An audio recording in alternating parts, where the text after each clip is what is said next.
É muito legal ter essa oportunidade de estar mediando esse bate-papo aqui com pessoas que têm tanta coisa para trazer para a gente. Foi muito legal o primeiro bloco com o Carlos Neto, e a ideia também aqui é que a gente consiga sair daqui, né, com achado a varetinha preta, né, que a gente consiga ainda ter mais coisas ricas para a gente trocar, e que vocês saiam daqui com um sentimento de melhor do que a gente entrou, né? Vamos sair daqui com mais ferramenta, com mais inspiração mesmo para a gente seguir nosso dia a dia nos projetos de educação corporativa que cada um tem aqui, que a gente sabe que os desafios são constantes e muitas vezes parecidos, semelhantes, por isso que a gente proporcionar uma conversa, uma troca dessas, faz com que a gente, primeiro, não se sinta sozinho na nossa realidade, aí, cada um com a sua empresa, com o seu projeto de treinamento e educação corporativa. A gente está num momento muito interessante de reestruturação da universidade corporativa, justamente visando focar mais no negócio. A nossa universidade ela foi construída pela Marisa Eboli em final de 2010, começo de 2011, e a gente sentiu uma necessidade de simplificar alguns processos. Então, inicialmente, a gente tinha 6 escolas, e poucas pessoas conseguiam entender com profundidade o funcionamento dela. A gente, atualmente, redesenhou todas as diretrizes que a gente tem na universidade corporativa, elas estão diretamente ligadas ao planejamento estratégico. E a gente olha o indivíduo de uma forma integral, né? A gente não pensa ele só proporcionando resultados para si, mas também como a sociedade como um todo. A gente tem que formar a pessoa para a vida. Então, quando a gente olha para o colaborador, a intenção é trazer para ele, claro, ferramentas de trabalho, mas também para a vida pessoal. E a gente demonstra esses resultados para a companhia através da efetividade de carreira do colaborador, também de indicadores para a companhia, mas a maior preocupação ela não é trazer indicadores quantitativos, mas sim qualitativo. O quanto do PDI daquele colaborador tem sido atendido.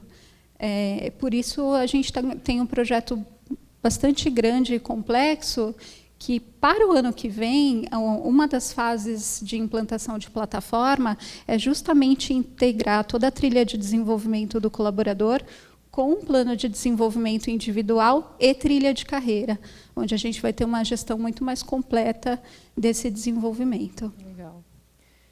A história a qual você está se referindo, ela aconteceu antes. Eu sou antiga, é verdade. Eu já vivi mudanças disruptivas e sou uma entusiasta assim, do nosso tempo, né? Quem como eu participou de um mundo jurássico, né? E hoje vê o que está acontecendo, não pode não ser coruja em relação ao nosso tempo, assim como eu sou mãe coruja, vó coruja, e sou também uma profissional coruja. A história a qual ela está se referindo diz respeito à mudança fundamental que aconteceu na Folha de São Paulo, né, o maior jornal do país, nos anos 80. Né? O jornalismo, antes dessa experiência, ele era vivido como uma experiência de um conjunto de artistas que se reuniam para escrever, talentosíssimos, claro, né? Mas sem a visão de profissionalismo que se implantou a partir daí. Então, houve, de forma pioneira, na Folha, um movimento, obviamente, liderado pelo diretor de redação e com apoio dos acionistas, controladores, evidentemente, porque senão nada disso poderia se efetivar, né? Mas o que se fez ali foi uma verdadeira revolução, uma disrupção. Em que sentido? Esse grupo de artistas teve que aprender a trabalhar com profissionalismo. Né? A partir deste momento, deste projeto, que agora eu estou falando aqui, parece tudo muito lindo, né? Mas tudo isso provocou muita resistência, né? Porque ninguém quer mudar, né? Ou ninguém quer mudar se não enxerga para onde vai, né? Qual é o propósito daquilo. Né? Então, aquilo era pioneiro, aquilo era diferente, era mexer com o establishment. Então, foi um processo a partir do qual, um projeto a partir do qual você criou metas, né? Artistas com metas, é possível isso? Sim, é possível, né? Então, o que se pensou? O que o leitor merece? O que a Sua Majestade, como dizia o seu Frias, né, o controlador, já falecido, o que ele dizia? Ele chamava o cliente de Sua Majestade, o cliente, né? Por quê? Porque é para ele que nós estamos fazendo aquele produto, né? Então, o projeto implantado a partir daquele momento, o que ele buscou fazer? Ele buscou criar metas de melhorias quantificáveis. Imagina você quantificar coisas, artistas quantificando. Parece absurdo, né? Então, esse movimento foi pioneiro no país, e depois os grandes jornais e outras grandes empresas de comunicação adotaram, né, esse método, né? Na Natura, a gente tem um contexto completamente diferente da maioria das empresas que estão aqui. Primeiro, porque treinamento não fica, nossa área fica embaixo de marketing, né? Então, nós trabalhamos com treinamento comercial. Então, não tem nada a ver com RH, com educação corporativa, que é outra área. E nosso público, a grande maioria, né, 1,1 milhão consultoras, que é nosso grande público-alvo, não são colaboradores. Então, você já tem aí uma distância, né, bem grande do que não é nem obrigatório, porque é imprescindível, mas porque a pessoa tem que ter conexão com a vida. E para colocar mais tempero nesse cenário, né, a gente tem um cenário onde a gente precisa fazer treinamento na comunidade de Piraporinha, que vai de barco, e tem treinamento aqui, né, no Cesar Park, em São Paulo. E a gente tem pessoas que 80% são da base de pirâmide. Então, elas têm, em média, segundo grau, quando muito completo. Então, para essas pessoas, educação não é um valor instaurado, porque ela não teve. Né? O valor é da educação para o filho, para a educação para outra pessoa que ela provê. Então, não precisa dar um treinamento para mim, né? Dar uma faculdade para o meu filho.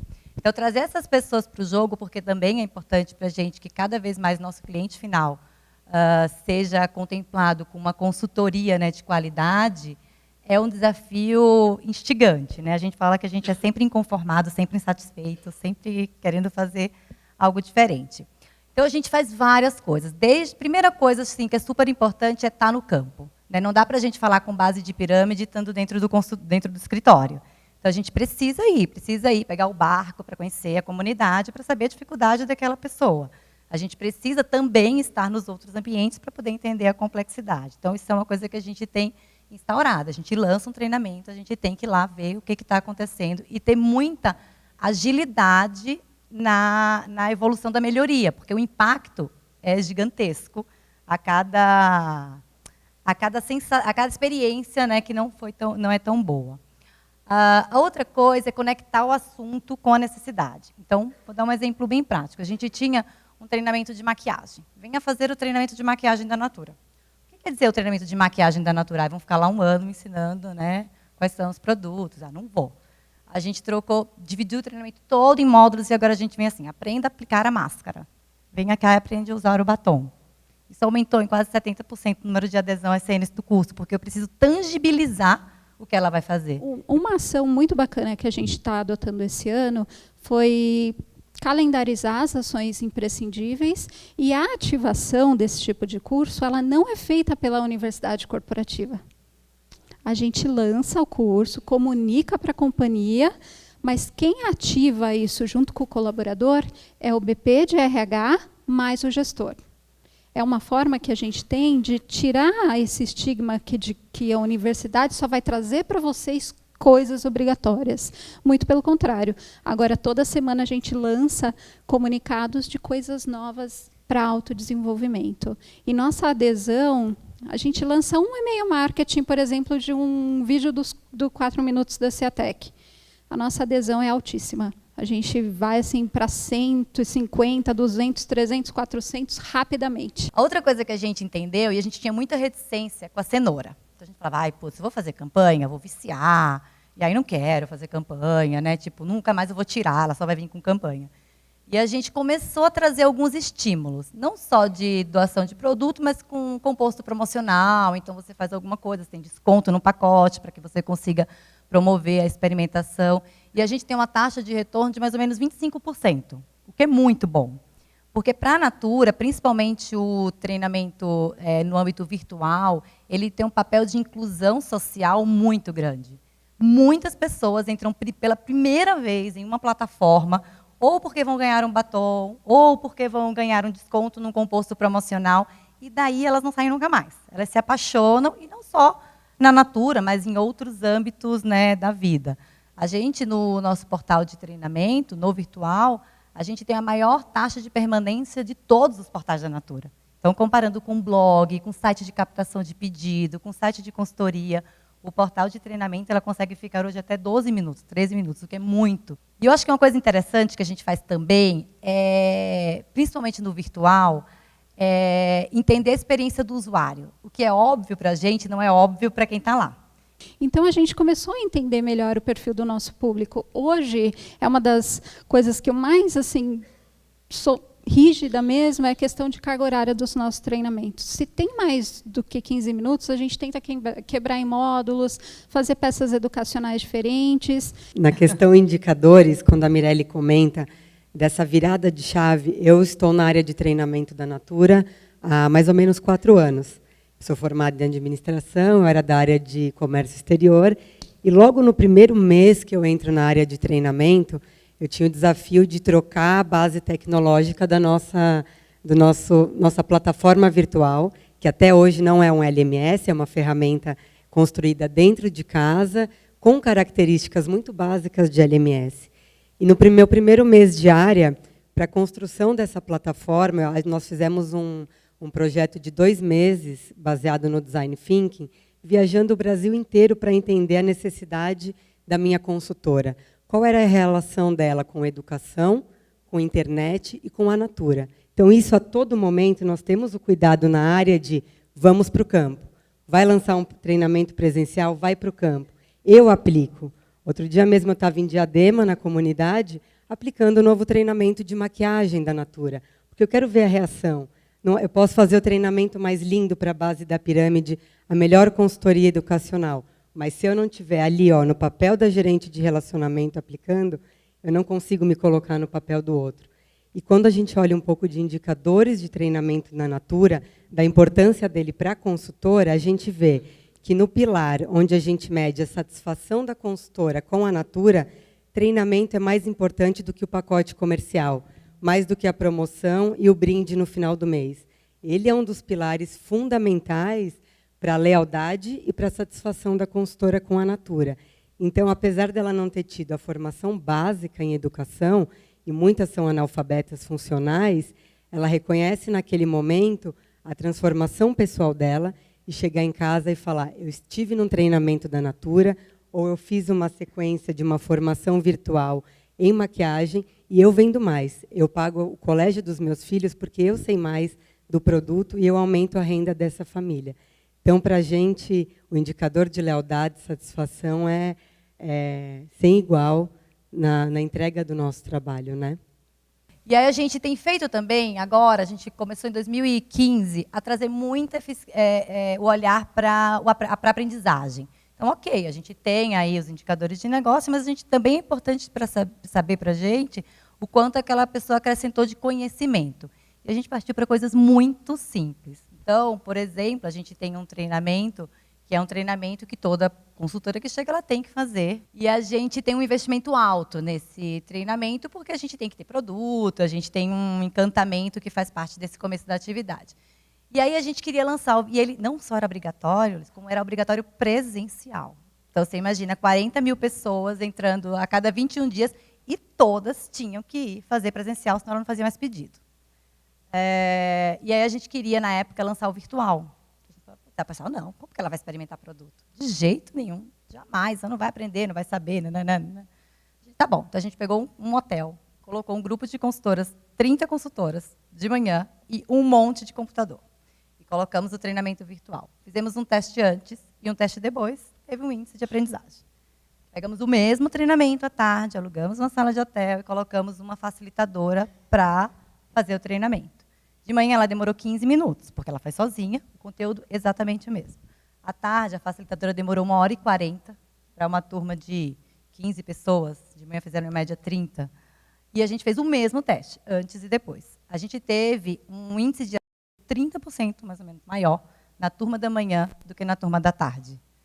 Ela está sozinha, porque ela está ali se concentrando. Então, esse foi uma grande alavanca para a gente acelerar e ganhar força na própria diretoria, né, no próprio engajamento das pessoas com a crença do virtual. O que precisa estar no presencial? E o que o online pode dar suporte para que eu use aquele momento que é tão, e cada vez, né, Judite, mais difícil de você levar uma pessoa, tirar uma pessoa do seu dia a dia para um momento presencial, para que ele realmente chegue lá, para ter uma experimentação, para fazer exercício, e não para ficar ali ouvindo uma pessoa falar de coisas que ele já pode ter visto em outra plataforma. Porque aí o momento ele ganha significado, e aí ele ganha relevância. E esse que a Mirelle citou, que é o obrigatório, que a gente chama de primeiros passos, hoje a consultora pode optar, quando ela entra, em fazer ele presencialmente, né, com a GR, e isso implica ela pagar o transporte, o lanchinho, que a consultora valoriza muito o lanche, leva até o filhinho para tomar um lanchinho, ou virtual. Ela pode optar pelas duas frentes. E hoje, 70% desses cursos, a opção dela é virtual. Hoje em dia, cerca de 50% das metas da nossa área estão destinadas ao virtual. E questão de 3 anos atrás, era 15%. Então, esse projeto que a gente implementa agora, se Deus quiser, né, se tudo der certo, dia 1º de outubro, a gente lança uma nova plataforma web e junto à versão mobile, que aí também dá acesso ao smartphone e tablet. Então, o alcance à nossa área comercial, ela aumenta assim, expressivamente. A nossa área comercial recebe smartphone da companhia, nossos gestores também, e grande parte de TI também. Então, todas as áreas que a gente tem a maior necessidade de atendimento, elas estão conectadas ao mobile. E não tem como mais a gente fugir disso. A universidade corporativa precisa inovar, assim como as áreas do negócio têm inovado. Então, a grande mudança ela vem com a introdução do mobile na universidade corporativa. Uma das coisas que me perguntaram, mas todo mundo acessa smartphone? Mas é a questão, será que a gente vai ter aderência do colaborador que tem 16 anos de casa, assim como do colaborador que acabou de entrar, que é um jovem talento, que é um trainee? E a minha resposta foi assim, a minha mãe tem quase 70 anos, e agora ela é avó de 2 netos, 2 meninos. Minha mãe nunca quis dirigir, minha mãe nunca usou celular. Nunca. Achava desnecessário, achava que ia perder a vida dela, enfim. Recentemente, quando meu sobrinho completou 1 ano, ele começou a mexer no smartphone. Minha mãe comprou um celular, um smartphone, e está conectada na internet e me manda o WhatsApp todos os dias com carinhas felizes e coração. E aí, por consequência, agora um dos meus sobrinhos tem 3 anos e minha mãe quer ir passear com eles. Minha mãe não dirige. Então, ela depende do meu pai, que antes, né, era chofer dela, agora não, ela quer sair com os sobrinhos. Minha mãe foi fazer o cursinho lá do CFC e está tirando a carta, com quase 70 anos. Ela decidiu mudar de vida e está lá tirando a carta firme e forte. Eis que um dia senta minha mãe do meu lado, filha, você instala aqui para mim, por favor, aquele aplicativo do Detran com simulador? A minha cara foi de chocada. Falei, uau, nem eu sabia que tinha um simulador. Tem, o curso agora é online, tem aqui as perguntas, eu vou estudar as placas. Instalei para minha mãe. Agora ela estuda as placas e as perguntas que vão cair na prova através do aplicativo no celular. E como a gente, enquanto educador, pode duvidar que isso vai atingir todas as gerações? Eu acho que essa questão aí do futuro, né, do prever, antecipar, né, o que vem por aí, às vezes, é o diferencial que te faz derrotar os seus competidores, ou estar na frente no mercado. Porque se você enxergar antes, você ocupa aquele espaço e outros terão depois muito mais esforço para trilhar aquele caminho que você fez antes, que você ocupou antes, né? Isso nos remete à história. Eu contei um pouco, então, do mundo antigo, né, do mundo tradicional, do papel, e depois, aí sim eu estava lá presente, né, eu fiz parte do time, de quando nós começamos a diversificar os negócios do grupo, e quando o nosso presidente, né, o Luiz Frias, chegou com essa história de internet, né? Eu costumo brincar assim, que é como se hoje alguém chegasse para mim e falasse assim, vamos investir numa viagem a Marte? Era mais ou menos isso. É uma coisa tão absurda, né? Hoje, para nós, isso aqui é normal, mas naquela época não tinha, estou falando lá dos meados dos anos 90, 95, 94, 95. Então, ninguém sabia que raio de... O que era isso? Mas, né? Uma ideia de maluco, né? Mas foi com essa ideia de maluco que a gente chegou primeiro, né? E como dizia, né, ou diz, né, talvez a mais importante analista deste mundo de internet, a Mary Meeker, que hoje é uma consultora, uma grande consultora da área de internet, né, neste mercado, o primeiro é o primeiro. O segundo tem vida dura. O terceiro, quem é o terceiro? Então, chegar à frente, enxergar antes. E eu não estou falando só de criar ou atuar diretamente no mercado de internet, como o UOL faz. Eu estou falando de exemplos como o de vocês, quer dizer, chegando na frente, com esse tipo de cabeça, de postura, né, de experimentar ou de levar essas metodologias novas, isso é uma forma também, né, de se posicionar de forma arrojada no mercado, né? Hoje, quer dizer, o que a gente está vendo, e a educação ajudada pelo digital está trazendo como novo, é que nós vamos aprender a vida inteira, né? Então, nós vamos aprender quando somos crianças e jovens, nós vamos continuar aprendendo durante a vida profissional, né? Todo mundo vai ter que continuar aprendendo, né? E eu vou continuar aprendendo depois também, né? Porque eu acho que aprender vai estar mais ainda no DNA da gente. Vai ser não obrigatório, vai ser imprescindível. Acho que eu concordo muito com a Judith. Eu acho que o grande cerne dessa questão é como a gente se reinventa e, como o Neto falou, a gente cria soluções, né? Porque se a gente for esperar um mundo perfeito, ele não vai existir. Então, a gente tem muita dificuldade ainda com os processos de TD corporativos para abarcar as tecnologias que a gente consegue já vislumbrar, principalmente no âmbito da aprendizagem, né? Então, a gente já usa o Tinken. O Tinken ele trouxe um ganho para a gente enorme em termos de visibilidade, porque até então a gente conseguia mensurar os conteúdos que a gente tinha na home, ou alguns poucos conteúdos. Hoje a gente consegue olhar toda a nossa plataforma, a gente consegue entender quais cursos estão mais acessados, a gente consegue entender onde as pessoas estão deixando, né, abandonando.